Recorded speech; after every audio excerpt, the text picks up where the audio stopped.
Сәлем достар. Бүгін біз сіздермен мынау торттың шығынын қалай дұрыс есептеуді үйренетін боламыз. Торттың шығынын дұрыс есептеу үшін бізге барлығын граммен есептеген ыңғайлы. Мысалы, қызыл барқыт тортын алатын болсақ, оған кететін заттар осылай жазып аламыз. Қант, айран,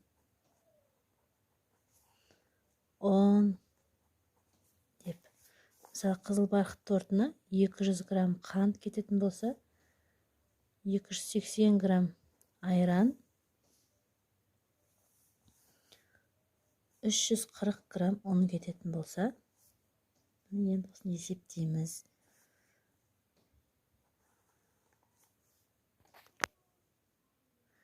Мысалға, бізде қазір 1 килограмм қант 350 теңге, 200 грамм көбейтеміз 350-ге.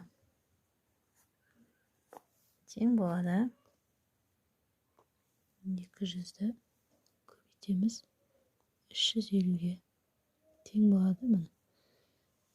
70 мың шықты, оны бөлеміз 1000-ға.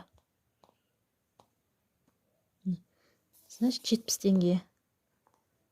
70 теңге. Шыққан санды 1000-ға бөлеміз. 1000-ға бөлу керек.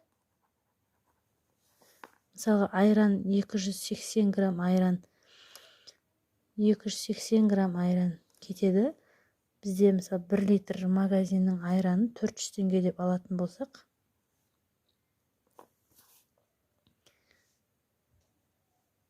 280-ді көбейтеміз 400-ге. 112 мың. Оны бөлеміз 1000-ға. Тең 112. 112 теңге. Теңге шығып жатыр. Ұн 340 грамм ұн кететін болса, оны көбейтеміз. Мысалы, 1 келі ұнымыз 350 теңге деп алайық. 340-ды көбейтеміз 350-ге. Тең болады. 119 мың. Оны бөлеміз 1000-ға. Тең 119. 119 теңге кетеді.